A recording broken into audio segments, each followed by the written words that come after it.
Ukraine पर nuclear वार, Putin लेंगे इंतकाम। Nuclear war की तैयारी, ब्रिटिश कर्नल की चेतावनी। यूक्रेन पर रूस का पलटवार, जेलेंस्की ने लगाई शांति की गुहार। झुकेंगे नहीं पुतिन, यूक्रेन पर वार अंतिम। 1 जून को जब यूक्रेन ने रूस को घर में घुसकर मारा था, पुतिन के देश में तबाही मचाई थी, रूसी सेना के एयरबेस को टारगेट किया था। उस दिन से ये तो तय था कि पुतिन चुप बैठने वाले नहीं हैं।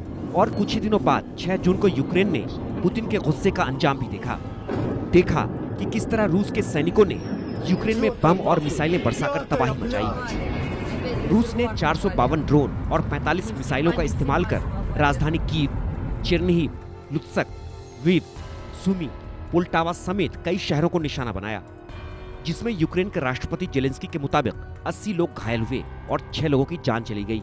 रूसी सेना का ये हमला सिर्फ सैन्य जवाब नहीं, बल्कि रूस के लिए अस्तित्व की लड़ाई बन चुका है। सिर्फ 3 घंटे में रूस ने यूक्रेन पर 452 ड्रोन और 45 मिसाइलें दागकर पूरे यूक्रेन को दहला दिया।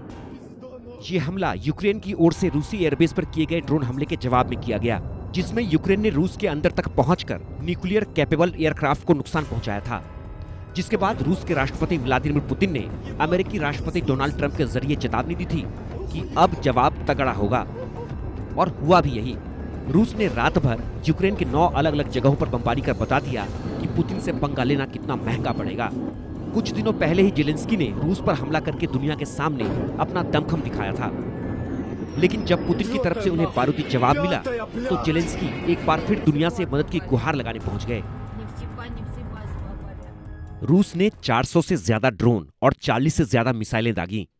80 लोग घायल हुए और कुछ अभी भी मलबे के नीचे दबे हो सकते हैं। और दुर्भाग्य से दुनिया में हर कोई ऐसे हमलों की निंदा करता। पुतिन इसी का फायदा उठाते हैं। वे युद्ध जारी रखने के लिए खुद को समय दे रहे हैं। रूस लगातार दुनिया की एकता में दरार डालने की कोशिश कर रहा है ताकि युद्ध के लिए दबाव को रोका जा सके। हमें अपने सामने मौजूद काम को स्पष्ट रूप से देखना चाहिए। कूटनीति काम करनी चाहिए, सुरक्षा गारंटी सुनिश्चित की जानी चाहिए और शांति स्थापित की जानी चाहिए। इसके लिए शुरुआती कदम उठाने होंगे, खास तौर पर युद्ध विराम। ऐसा करने और हमलों को रोकने के लिए रूस पर दबाव डाला जाना चाहिए। इसके साथ ही जेलेंस्की ने रूस की शांति वार्ता की शर्तों को पुराने अल्टीमेटम बताते हुए खारिज कर दिया, जिसमें यूक्रेन से 4 क्षेत्रों से सेना हटाने, पश्चिमी मदद बंद करने और नाटो में शामिल न होने की मांग शामिल है। दोनों देशों के बीच जारी जंग और पुतिन के गुस्से से एक बार फिर दुनिया में विश्व युद्ध की आहट सुनाई देने लगी है। दुनिया के कई देशों को महाविनाश की चिंता सताने लगी। पुतिन के रवैये को देखकर महातबाही का डर सताने लगा है, क्योंकि पुतिन का गुस्सा और उनका बदला लेने का तरीका किसी से छिपा नहीं है।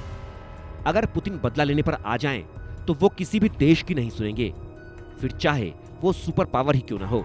शायद ये पुतिन का बारूदी एक्शन ही है कि रूस के विध्वंसक कार्रवाई के बाद ब्रिटिश कर्नल रिचर्ड केम्प ने एक गंभीर चेतावनी दे डाली, जो यूक्रेन के साथ साथ दुनिया को भी डराने वाली है। ब्रिटिश कर्नल रिचर्ड केम्प का दावा है कि रूस यूक्रेन पर टैक्टिकल न्यूक्लियर हथियारों का इस्तेमाल कर सकता है, खासकर यूक्रेनी एयरफील्ड्स को निशाना बनाकर। केम्प का कहना है कि डरावनी सच्चाई यही है कि ये रणनीति काम कर सकती है। दुनिया के नेता यूक्रेन को लेकर न्यूक्लियर हथियारों का जवाब नहीं देंगे। उनका मानना है कि पुतिन इस तरह के चरम कदम उठाकर अपनी ताकत साबित करना चाहते हैं, यूक्रेन को मजबूर करना चाहते हैं कि वो हार मान ले।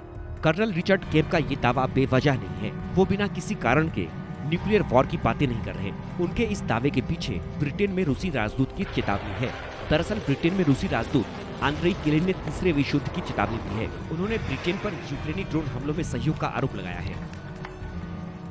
आंद्रेई केलिन ने यूक्रेन के ऑपरेशन स्पाइडर के लिए ब्रिटेन को आंशिक रूप से जिम्मेदार ठहराया और चेतावनी दी कि ये तीसरे विश्व युद्ध को भड़काने की कोशिश हो सकती है। इस तरह के हमलों के लिए उच्च तकनीक और जियो स्पेस डेटा की जरूरत होती है, जो ब्रिटेन और अमेरिका के पास है। दुनिया में तीसरे विश्व युद्ध के डर को इस तरह से भी समझा जा सकता है कि पिछले कुछ सालों में रूस ने कई बार न्यूक्लियर हमले की धमकी दी है। 2022 में रूस के टीवी चैनलों ने लंदन, पेरिस और बर्लिन पर न्यूक्लियर हमले की बात कही थी। इसके अलावा रूस के पूर्व राष्ट्रपति दिमित्री मेदवेदेव ने 2023 में चेतावनी दी थी कि अगर पश्चिमी देश यूक्रेन को न्यूक्लियर हथियार देते हैं तो रूस पहले हमला करेगा। हालांकि पश्चिमी देशों ने इन धमकियों को गंभीरता से लेते हुए कहा कि रूस के पास अभी तक न्यूक्लियर हमले की तैयारी के लिए कोई सबूत नहीं मिले हैं। Bureau report, India news.